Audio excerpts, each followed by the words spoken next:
시작. 우리가 이것을 쓰면 우리의 기쁨이 충만하게 하려 합니다. 다시 한번 읽죠. 시작. 우리가 이것을 쓰면 우리의 기쁨이 충만하게 하려 합니다. 아멘. 여러분 혹시 디스토피아라는 말 들어보셨습니까? 디스토피아? 디스토마 아니고 디스토피아. 네, 이 말은 청년들은 알 건데 유토피아라는 말 아시죠? 네. 유토피아라는 말이 뭐죠? 사실은 없는 세계인데 우리가 도달하면 최고 행복한 세계, 그걸 유토피아라고 하지 않습니까?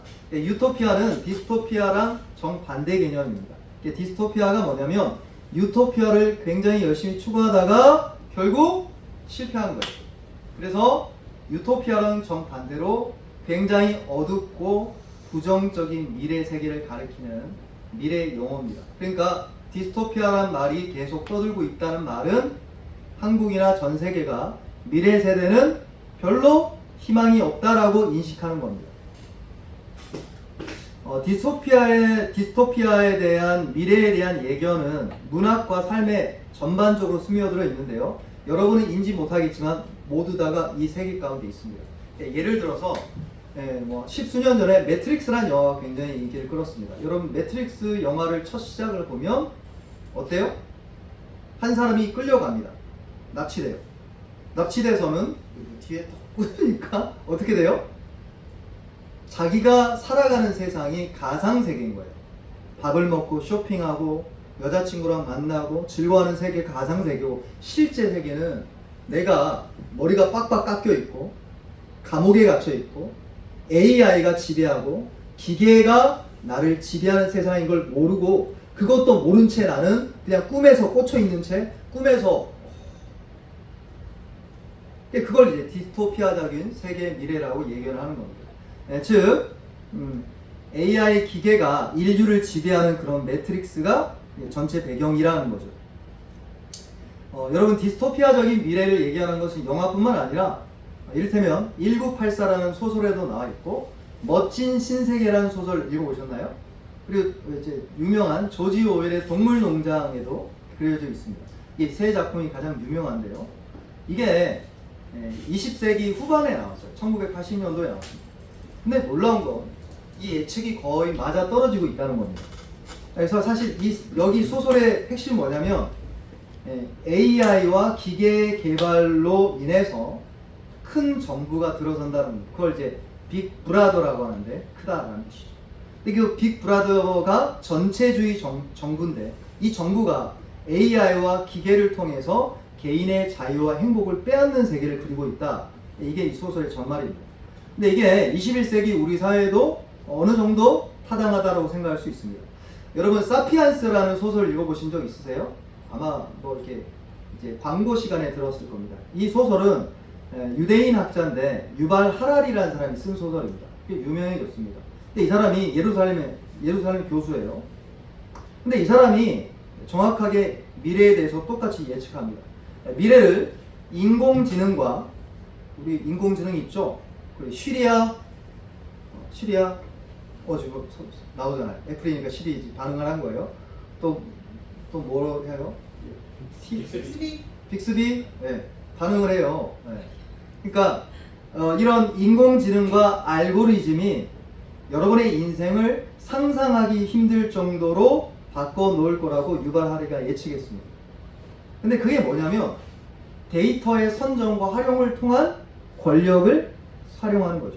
그래서 미래의 권력은 어디서 나오냐면 정부 권력에서 나온 게 아니라 데이터를 누가 선점하고 그걸 어떻게 활용하느냐에 따라 권력은 나온다 이야기합니다. 이걸 쉽게 이야기드리죠.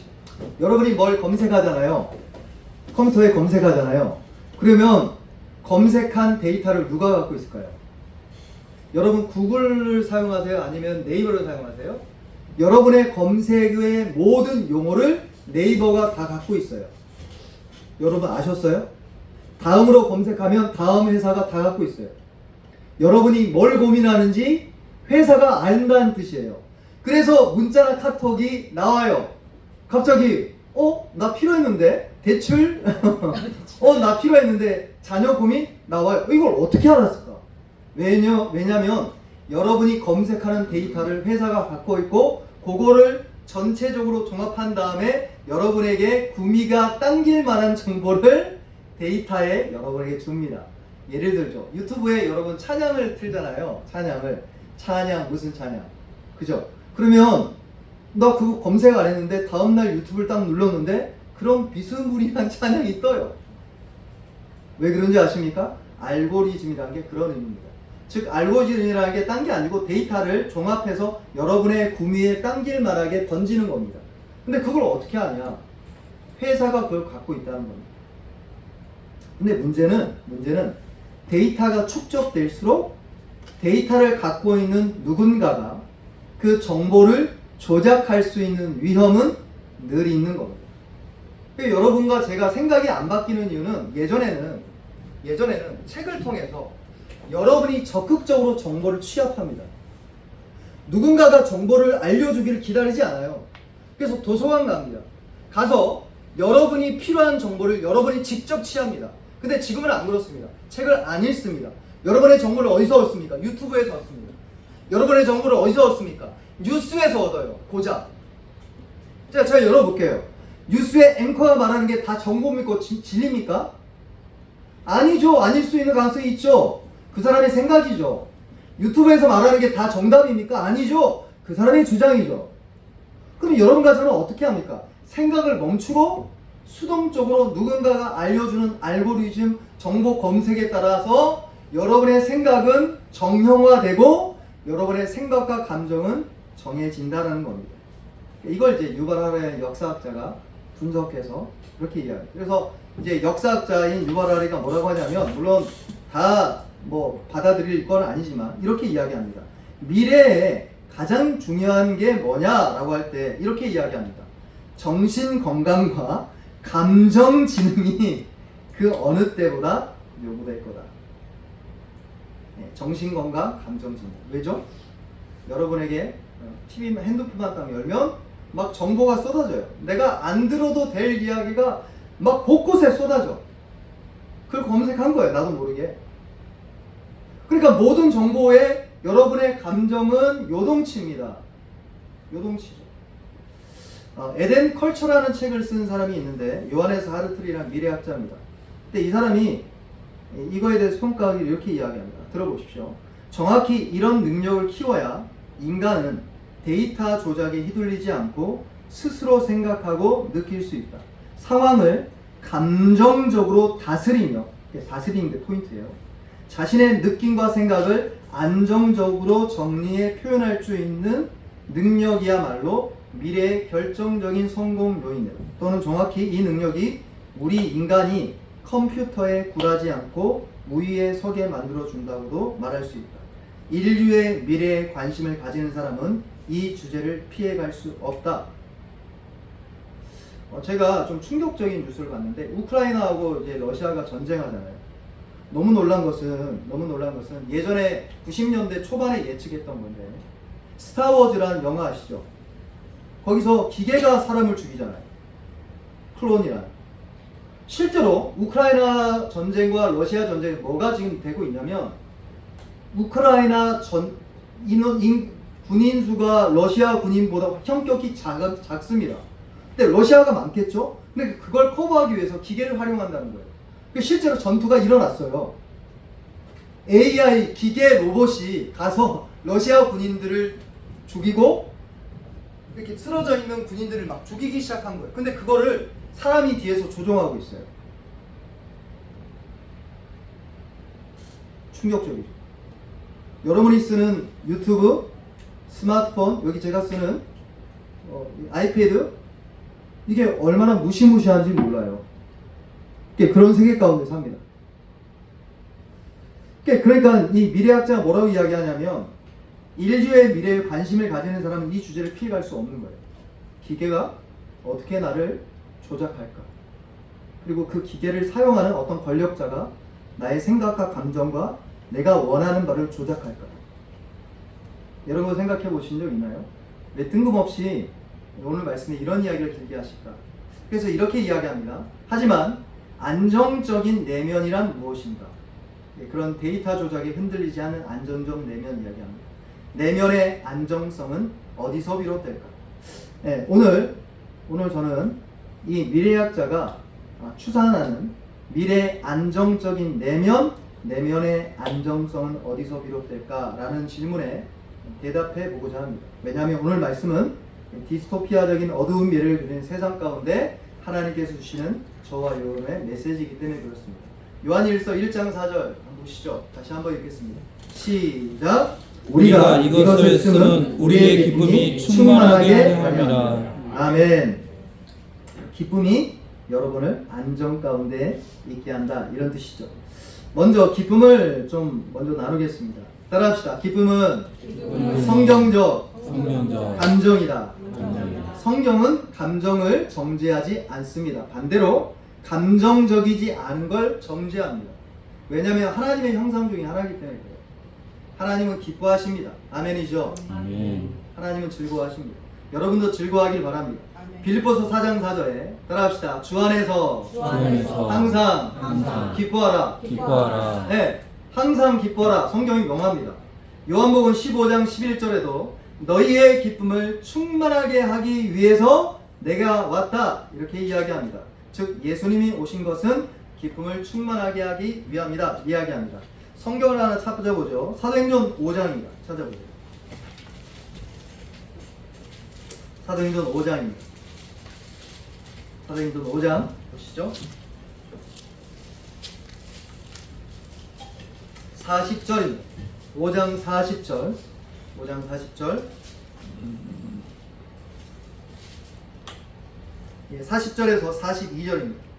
우리 교독할까요? 제가 먼저 읽고요. 여러분 읽고 42절 같이 읽습니다. 제가 읽을게요. 그들이 옳게 여겨 사도들을 불러들여 채찍질하며 예수의 이름으로 말하는 것을 금하고 노니 사도들은 그 이름을 위하여 능력받는 일에 합당한 자로 여기심을 기뻐하면서 공회 앞을 떠나니라. 같이 읽습니다. 그들이 날마다 성전에 있든지 집에 있든지 예수는 그리스도라고 가르치기와 전도하기를 그치지 아니하니라. 아멘. 지금 40절 이 사람들 뭐 당한 거예요? 채찍질 당한 거예요. 여러분 채찍질 당하면 아파요, 좋아요, 기뻐요, 슬퍼요? 눈물이 날까요? 기쁨이 날까요? 기쁨이 넘치나요? 네, 약간 그럴 수는 없죠. 아프죠. 우는 게 당연합니다. 근데 41절에 뭐라고 반응합니까? 여기 41절 놀라운 것은 그리스도의 이름을 위하여 능력받는 일에 합당한 자로 여기심을 뭐라고요? 기뻐하면서. 그리고 더 중요한 말은 왜 맞았냐면 예수님이 그리스도라는 것을 계속 전했기 때문에 그래요. 그러니까 계속 전하는 것을 막기 위해서 공포로, 채찍으로 정부가 여러분에게 다가올 수 있다는 거죠. 근데 이 사람에게 기뻐합니다. 기쁨이 찾아오니까 뭐라고 합니까? 42절 따라합시다. 그치지 아니하니라. 우리 다시 한번 그치지 아니하니라. 기쁨을 그치지 아니하니라. 기도를 그치지 아니하니라. 전도를 그치지 아니하니라. 근데 계속 그치지 아니할 수 있는 원인을 기쁨이라고 명확하게 명하고 있습니다. 기쁨이 내면의 안정성이라는 거죠. 시편은 사실은 기쁨을 노래한 겁니다. 시편의 주제는 기쁨입니다. 여호와를 즐거워하라. 할렐루야. 그러니까 기쁨은 성경적 감정이라는 거죠. 그러면 기쁨을 좀 설명해 보겠습니다. 먼저 두 가지로 나눠서 설명할 텐데 기쁨이 아닌 것을 제가 분류할게요. 뭐라고요? 기쁨이 아닌 것. 여러분이 생각하는 모든 게 기쁨이 아닐 겁니다. 그리고 기쁨이 뭔지를 좀 설명해 볼게요. 기쁨이 아닌 것은 첫 번째, 따라합시다. 현실 도피. 예. 저희 아버님이 이제 이성적인 분이세요. 아마도 INTJ 나올 것 같은데, 그렇게 이성적인 분은 제가 만나본 적이 없어요. 제 평생에 한 번도. 근데 아버님이 제가 예수 믿고 나서 이제 현상을 보면서 제가 미쳤다고 그랬어요. 좀 미쳤구나. 왜냐면 그 전에 제가 중 되려고, 스님 되려고 했던 모습이 있기 때문에 얘가 이렇게 갔구나, 이제 이렇게 생각하신 거죠. 그러면서 하시는 말이 뭐라고 하냐면, 교회 다니는 사람은 마음이 너무 약해서 뭔가 신에게 의존하려고 하는 것 같다. 그 말이 뭔지 아세요? 현실 도피한다, 이 뜻이에요. 여러분 그렇습니까? 네, 아닙니다. 즉 여러분이 교회에 와서 예배드리는 것을 한 번의 카타르시스라고 생각하셔서는 안 돼요. 그걸 여러분이 믿음이라고 설명하셔서는 안 됩니다. 세상 사람들 그렇게 보는 거예요. 저 사람 직장 안에서 뭔가 적응을 못하는데 교회 안에서 뭔가 카타르시스를 느끼고 그러니까 현실을 도피하고 있구나. 그래서 교회 열심이구나. 그게 아니라는 겁니다. 따라합시다. 그리스도인은 세상을 정확하게 알고 있다. 정확히 알고 있습니다. 세상이 영원한 심판 가운데 걸어가고 있다는 것을 정확히 인지합니다. 예수님이 다시 오시면 이 세계가 심판받을 것을 정확히 인지합니다. 그리고 이 땅 가운데 여러분이 아무리 정치 영역, 문화 영역, 경제 영역에서 소금과 빛으로 일하더라도 세상은 전혀 안 바뀐다는 걸 알고 있습니다. 그렇죠? 그러니까 현실 도피자가 아닌 겁니다. 따라합시다. 기쁨은 두려움이 아니다. 당연한 걸 목사님 무슨 이야기를 한다고 이야기하세요? 이렇게 이야기할지 모르지만 들어보십시오. 요한일서 4장 18절에 사랑 안에 두려움이 없고 온전한 사랑이 두려움을 내쫓는다. 이렇게 이야기하고 있습니다. 즉 두려움은 사랑이 없는 상태고 사랑이 있을 때 두려움은 떠난다. 이렇게 이야기합니다. 아멘. 디모데후서 1장 7절도 하나님이 우리에게 주신 것은 두려워하는 마음이 아니요. 아멘. 이것 전형적으로 신앙생활의 특징 중에 하나인데 여러분 율법주의가 뭐라고 생각하십니까? 율법주의는 규칙과 질서를 통해서 신앙생활을 하는 겁니다. 그래서 규칙을 잘 지키면 신앙생활 잘하는 거예요. 예배 11시 예배 딱 잘 지키면 신앙생활 잘하는 겁니다. 근데 11시 예배를 딱 안 고치고 뭐 이렇게 지각하고 뭐 예배 드릴 때 막 졸기도 하고 막 이렇게 딴짓도 하면 신앙생활 잘못하겠구나 이렇게 생각하는 게 율법주의입니다. 여러분과 제 안에 이런 게 있죠. 특히 목사님들 안에 이런 게 있어요. 성도님들을 겉으로 드러난 걸로 판단해요.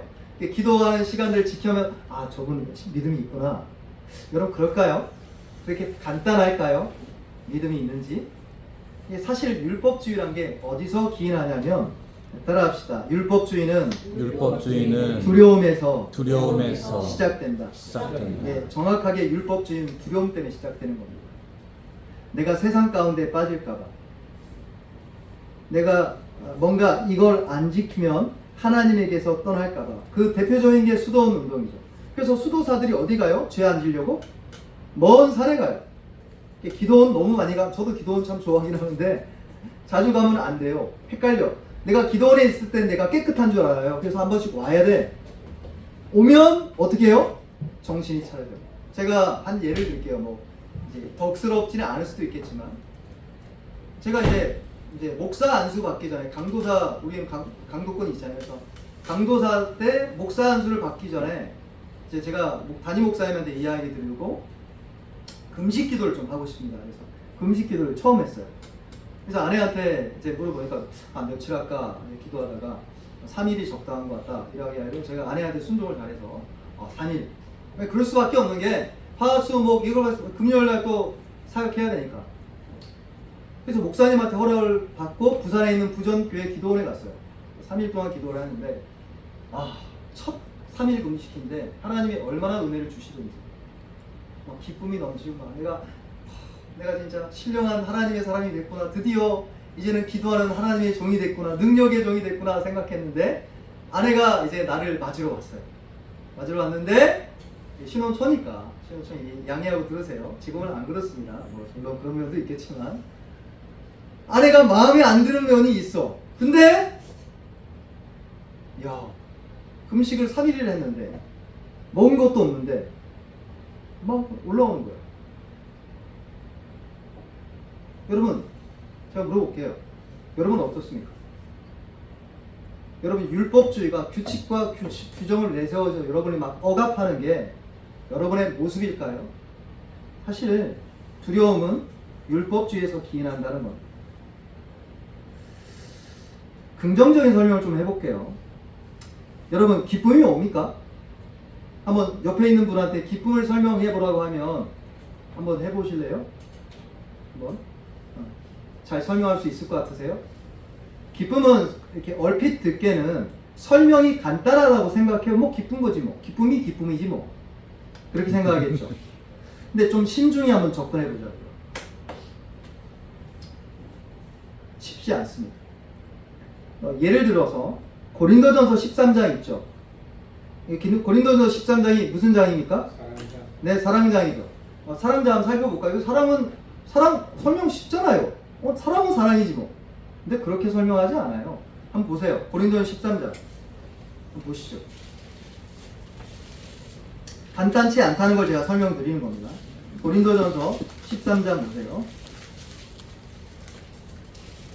13장이 사랑을 모두 13절에 걸쳐서 설명합니다. 그것도 정의를 못 내려요. 못 내리고 사랑은 이와 같다. 사랑은 이와 같지 않다. 이렇게 이야기하죠. 그래서 이렇게 이야기하죠. 이렇게 하죠. 4절부터 사랑은 오래 참고 사랑은 온유하며 시기하지 아니하며 사랑은 자랑하지 아니하며 교만하지 아니하며, 그러니까 이게 아니라는 거예요. 이거 아닌 건 이거고 사랑은 이러다. 그러니까 사랑을 너무 길게 이야기해요. 왜 그럴까요? 한번 물어본 적 있으세요? 13장의 사랑을 왜 이렇게 길게 이야기할까요?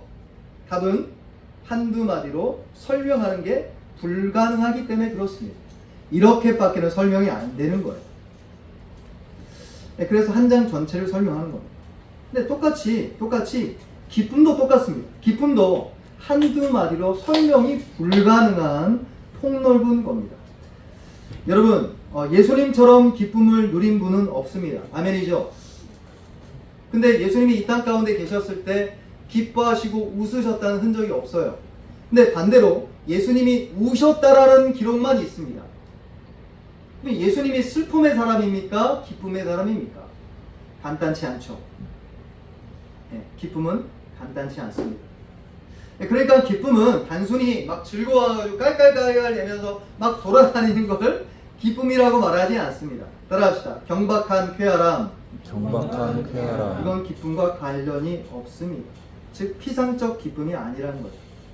그러니까 명랑하고 유쾌한 기분이 드는 걸 희락과 기쁨이라고 여러분이 생각하셔서는 안 됩니다. 자, 정리를 해보죠. 기쁨은 직접적이고 즉각적이고 감각적인 게 아닙니다. 뭐라고요? 직접적이고 즉각적이고 감각적인 게 아니라는 겁니다. 기쁨은 이런 건데요. 따라합시다. 기쁨은 결과다. 기쁨 자체가 원인이 아니에요. 기쁨은 어떤 요소 때문에 영혼에 가해시는 하나님의 은혜로 말미암은 결과입니다. 기쁨을 좀 정의를 세 가지로 좀 내려보고 싶은데요. 첫 번째입니다. 따라합시다. 샬롬. 다시 한번 우리 서로 바라보면서 인사할까요? 샬롬. 예, CCC 가면 이렇게 하죠. 샬롬. 예, 샬롬. 샬롬이 뭡니까? 예, 여러분 평안하게 생각하죠. 이브리 말에 샬롬이란 말은 완전하다는 뜻입니다. 그러니까 완전한 채우심, 이걸 의미해요. 그게 평안입니다. 그래서 이런 의미입니다. 샬롬이란 게 완전한 만족의 상태, 기쁨입니다. 그러니까 이런 겁니다. 만족이 없으면 기쁨은 아닙니다. 여러분 만족하십니까? 네, 그럼 기쁨은 겁니다. 만족하지 않으신군요. 만족이란 건 모든 측면에서 만족한다는 겁니다. 즉 여러분의 인격 전체가 만족한다는 겁니다. 여러분의 생각, 여러분의 감정뿐만 아니라 여러분의 욕망, 욕구 모든 것들이 따라합시다. 동시에 만족해야 된다. 예를 들죠. 여러분이 지적으로 만족할 때 있죠. 그죠? 수학 문제 풀 때. 근데 여러분의 가슴은 뜨겁고 기쁜가요? 뭐 그럴 수도 있고 아닐 수도 있어요. 소원의 측면, 욕망의 측면에서 설명을 드릴게요. 여러분, 제 텀블러이 좋죠? 따뜻한 물이 잘 담겨서 하영자매가 저를 바라보다가 목사님이 물을 너무 맛있게 드시는 걸 보고 저 텀블러에다가 물을 담아서 마시면 진짜 맛있겠구나, 이런 감동이 온 거예요. 그래서 기도하고 나서 하나님 저 텀블러를 주세요 했어요. 목사님한테 요청한 거예요. 목사님 죄송하지만 하나님이, 제가 기도했던 하나님이 목사님의 텀블러를 저에게 주라고 명하셨어요. 근데 제가 순종을 안 했어요. 안 됩니다. 저도 마셔야 됩니다. 목이 아파요, 예배 때마다. 근데 하영자매가 그걸 알고는 하나님의 때가 아닌가 다시 기도했어요. 그랬더니 뭔지 모르지만 성령의 음성인지 귀신의 역사인지 모르겠지만 가짜겠죠? 저 텀블러를 빼앗아라. 저 텀블러를 훔쳐가라. 그래서 예배 끝나고 제가 놔뒀더니 집에 가기 전에 하영자매가 그럴 리는 없겠지만 가져간 거예요. 자, 그래서 여기다가 드디어 물을 담았어요. 그래서 마셨어요. 아, 마시고 따뜻하다. 좋다. 제가 물어볼게요. 그 기쁨은 여기서 말하는 기쁨일까요? 지적이고 감정적 요소는 만족합니다. 근데 한 가지 걸리는 게 있죠. 뭐가 걸릴까요? 양심에 걸려요. 이러면 안 되는데. 왜냐면 훔친 거잖아요. 예, 여러분이 죄를 지을 때마다 기쁨으로 사탄 마귀가 여러분을 유혹하는데 그 기쁨 아닙니다. 왜냐하면 여러분의 양심은 만족할 수 없기 때문입니다. 그러니까 기쁨이 간단하지 않죠. 기쁨은 여러분의 지성, 감정, 그리고 욕망, 여러분의 양심, 여러분의 영혼과 관련되어 있는 모든 측면을 동시다발적으로 즉시 모두 완전하게 만족하게 해야 기쁨입니다. 그래서 진정한 기쁨은 에덴에서 찾아진다라고 할 수 있습니다. 두 번째, 기쁨의 뜻이 이럽니다. 따라합시다. 환희. 환희가 뭘까요? 환희. 여러분, 기쁨하고 행복이 어떻게 좀 차이가 나는지 아세요? 행복도 기쁜 거잖아요. 근데 행복은 일종의 환경에 의한 수동적인 거라고 할 수 있어요. 근데 기쁨은 환경이 아니라 훨씬 더 적극적인 겁니다. 예를 하나 드릴게요. 한 꼬마 아이가, 동네 꼬마 아이가 놀이터에서 막 미끄럼틀하고 막 친구들하고 막 놀고 있어요. 그 상태가 어떤 상태예요? 예, 행복한 상태예요. 늘 행복하니까. 근데 저 같은 40대 아집씨가 갑자기 등장해가지고는 애한테 아이스크림을, 아이가 그렇게 원하는 브라보콘을 딱, 요즘 브라보콘 안 좋아하나요? 브라보콘을 딱 제시하면서 준 거예요. 그러면 애가 어떻게 할까요? 눈이 띠용 막 껑충껑충 뛸 거예요. 그전에도 기뻤지만 그건 기쁨이 아니라 행복한 거예요. 근데 기쁨이란 건 뭐냐면 훨씬 더 적극적인 새로운 장난감이라 새로운 선물을 받았을 때 영혼이 느끼는 어떤 희열과 감격과 기쁨인 겁니다.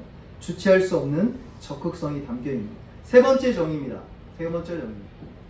자, 따라합시다. 기쁨은 힘과 능력이다. 힘과 능력이란다. 기쁨은 힘과 능력이란다. 기쁨은 그저 연약하고 피상적인 게 아닙니다. 세상에서 가장 강력한 능력입니다. 그래서 기쁜 상태는 어떤 것도 두려워하지 않아요. 여러분, 예수님 생각해 보세요. 예수님은 두렵지 않으세요. 기쁘니까. 오늘 아까 사도행전 5장에 봤던 것처럼 사도들이 기쁠 때 어떻습니까? 채찍질하면 아파요? 안 아파요? 감옥에 갇히면 힘들까요? 안 힘들까요? 힘들죠. 힘들죠. 근데 그게 두렵지 않은 상태가 기쁨인 겁니다. 그래서 가장 강력한 힘과 능력인 겁니다. 네, 그래서 이 기쁨이 어떻게 오느냐? 기쁨은 매우 깊고 심원한 만족의 상태고 환희의 상태고 힘과 능력의 상태인데 이걸 누리는 유일한 길을 성경은 이렇게 이야기합니다. 요한일서 1장 3절 보시죠. 네, 요한일서 1장 3절입니다.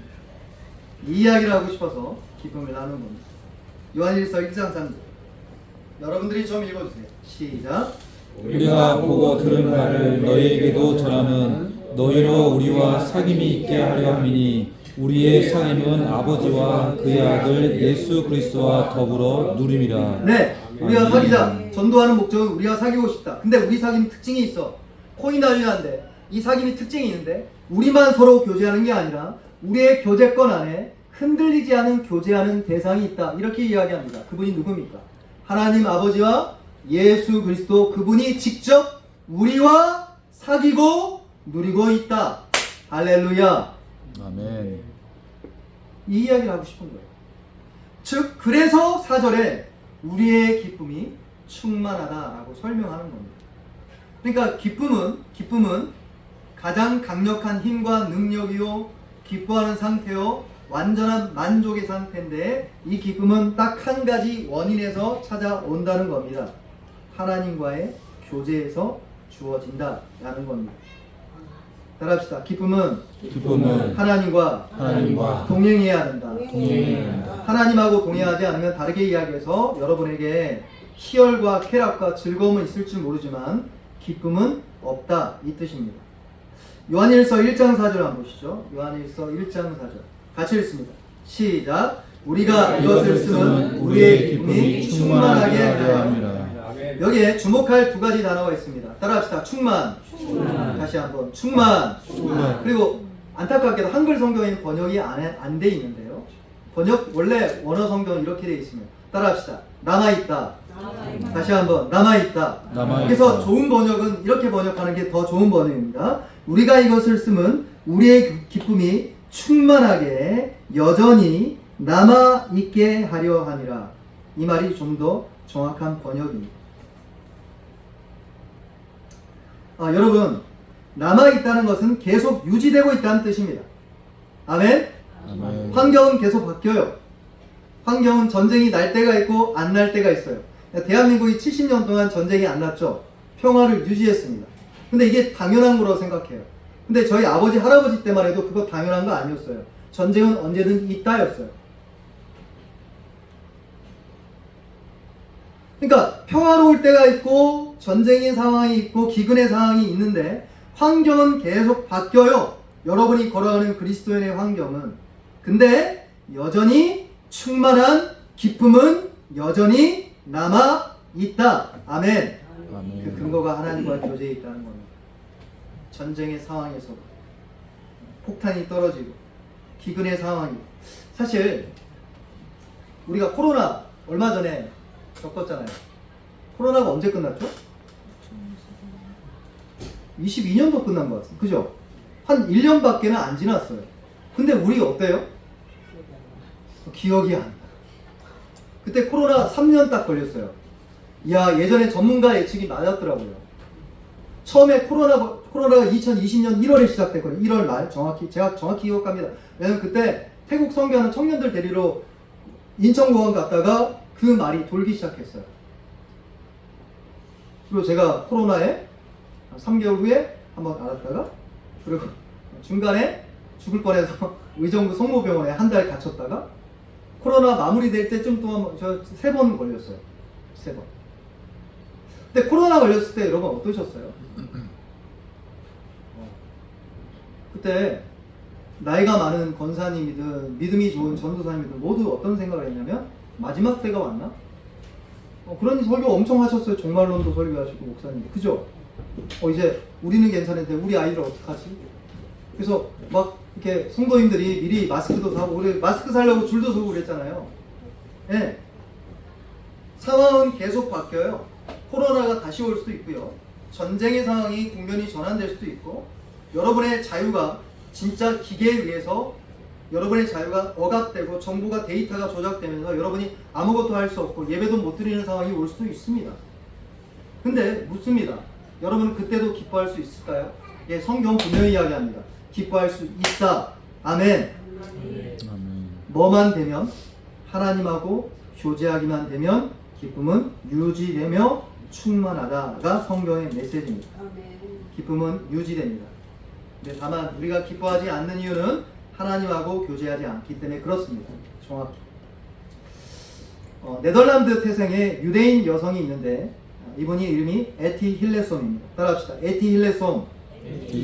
좀 이름이 어렵죠?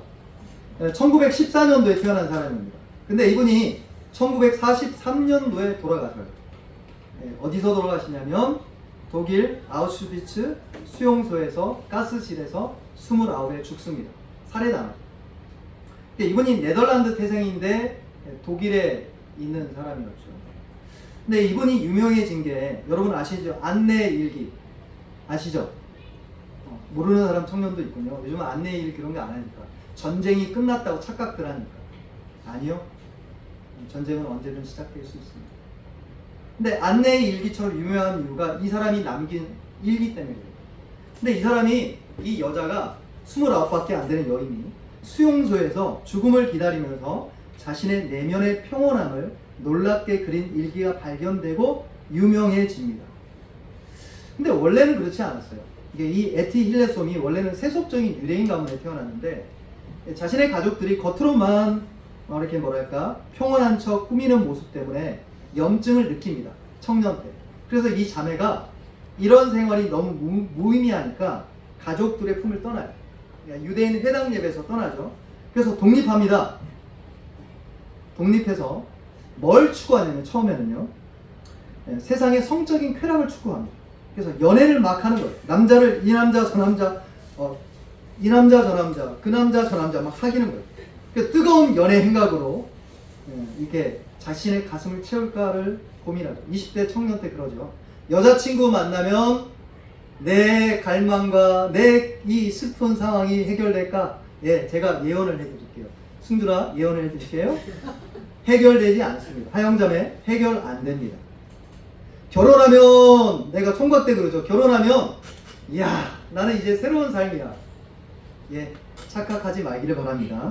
결혼은 행복보다는 책임과 의무와 견딤과 인내와 자기 고인과 십자가와 예. 아멘이에요, 아멘. 그래서 이 자매가 되게 똑똑한 자매예요. 그래서 금방 깨달았어요. 그래서 연애 이제 스탑. 내 마음의 병은, 내 마음의 채움은 다른 사람한테 찾을 수 없다는 결론을 냅니다. 근데 뜻밖에도 그때쯤 율리우스 슈피어라는 정신분석학자를 만나는데 이 사람이 구스타프 융의 제자예요. 근데 이 사람이 어쨌든 어떤 상황에서 만나서 이제 영향을 받았는지 모르지만 이 에티힐레숨의 삶의 의미와 마음의 평안과 채움이 합리적인 지성만으로는 채울 수 없다는 것을 깨닫습니다. 그리고 이분이 뭘 결정하게 되냐면 하나님하고 자신의 영혼이 대화를 나누며 교제하는 가운데 내 삶의 의미를 찾을 수 있다라고 결론 내린 거예요. 그래서 그녀의 일기 몇 부분을 제가 찾아왔어요. 한번 들어보세요. 나는 왕왕 녹청색의 전쟁터가 눈앞에 펼쳐지는 꿈을 꾸곤 한다. 굶주리는 자, 추행당하는 자, 죽어가는 자를 나는 목도했죠. 어디서 목도했겠어요? 수용소 안에서요. 나 자신은 지금 창문 앞에 펼쳐진 한 조각의 하늘과 제스민과 더불어 있지 않은가. 20대, 29대 처녀가 이 일을 쓴 거예요. 에티힐레숨이 수용소가 너무 많아지니까 수용소 인원 중에 환자들이 늘어납니다. 그래서 수용소 환자들을 돌볼 사람들을 차출하는데 유대인 중에 건강한 사람을 차출한 거예요. 이 사람이 지원해요. 29 청년 차녀가. 그래서 그때쯤 이제 뭔가 분위기가 이상하죠. 수용소 인원들이 다 죽어간다라는 분위기를 접하는데 그때 친구가 수용소 몰래 빠져나가죠. 근데 에티힐레숨이 뭐라고 하냐면 나는 동족과 유대인들과 운명을 함께 하겠다라고 하고 단호히 거절합니다. 그래서 수용소에서 힘겹게 생활하면서도 평안을 잃지 않았습니다. 근데 한 번은 수용소에 이제 밤에 자기 전에 황량한 벌판에서 동료하고 이야기를 나누다가 이런 이야기를 합니다. 나는 고향이 그립지 않아요. 충격이죠. 제가 이지선 지선아 사랑해 혹시 책 아세요? 이경규 씨가 나왔던 TV 프로그램을 봤던 기억이 있어요. 이경규 씨 예수 압니다. 이지선 교수님은 지금 한동대 교수님이시거든요. 그분이 온누리교회 다녔던 자매 청년대 아마 20대 후반 중후반이었어요. 예쁘장한 자매예요. 근데 화재로 얼굴이 다 상해요. 그래서 지금까지 뜯어가지고 수술하세요. 근데 나오셔가지고 이경규 씨하고 성유리 씨 힐링 캠프 예 힐링 캠프에 깜짝 이렇게 잠을 깨셨네요. 힐링 캠프에서 이경규 씨가 이분이 이야기하는 거에 깜짝 놀랐어요. 만약에 시간이 주어져서 과거로 돌아갈 수 있다면 자매님 이지선 씨 돌아가고 싶겠어요? 라니까 뭐라고 하는지 아세요? 저는 돌아가지 않기로 원해요. 이경규 씨 눈을 봤어요. 눈이 눈이 진짜 튀어나온 걸 제가 직접 봤어요. TV 보다가. 왜 그럴까요? 똑같습니다. 에티힐레솜도 나는 고향이 그립지 않다는 거예요. 지금 있는 곳이 자신의 집이고 나는 행복으로 물들어 있답니다. 들어보세요. 하늘 아래가 우리의 집입니다. 이 땅의 모든 것이 우리의 집이에요. 인생의 모든 것을 스스로 감당할 각오만 되어 있다면 말이죠. 결국 1943년 가을에 아우슈비츠로 끌려가서 거기서 이제 가스실에서 살해당합니다.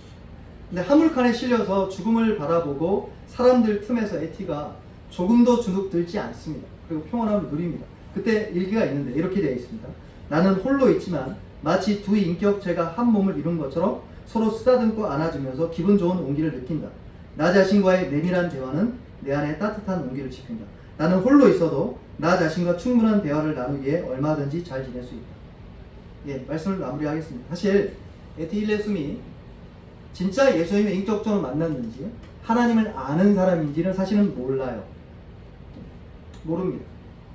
근데 에티 힐레숨의 일기는 21세기를 사는 이 디스토피아적인 미래 전망을 사는 우리 불안한 심령 가운데 있는 그리스도인들에게 뭔가 깊은 울림을 전해준다는 겁니다. 어떻게 그럴 수 있을까요? 29의 자매가. 여러분은 어떻습니까? 예, 사실 우리는 모릅니다. 미래 전망이 어떻게 될지. 예. 한 가지만 압니다. 따라합시다. 주님이 지금도 다스리십니다. 따라합시다. 예수님이 온 세상의 통치자입니다. 아멘. 그것만 압니다. 전쟁이 일어나든 전쟁이 일어나지 않든 다시 코로나가 오든 코로나가 오지 않든 한 가지는 압니다. 주님이 통치자입니다. 아멘. 주님께서 뭐라고 이야기하십니까? 두려워하지 말라. 그리고 요한일서 1장 4절에 우리가 이것을 쓰면 우리의 기쁨이 충만하게 하려 합니다. 근데 이 기쁨은 오직 한 가지 원천에서 나온다는 겁니다. 그것은 주님과 여러분의 동행에 달려 있다는 겁니다. 따라합시다. 하나님하고 사깁시다. 다시 한번 하나님과 교제합시다. 다시 한번 삼위 하나님과 함께 걸어갑시다. 예배 때만 걸어가는 게 아니라 예배 때만 동행하는 게 아니라 여러분이 아침부터 새벽부터 저녁까지 잠들기 전까지 24시간을 하나님하고 사귄다라고 생각해 보십시오. 주님이 갖고 있는 완전한 평안과 충만함이 여러분 것이 될 것이고 여러분에게 계속 유지되고 계속될 겁니다. 아멘. 이 주님과의 교제의 동행으로 여러분과 저를 초대합니다. 말씀 읽고 마치겠습니다.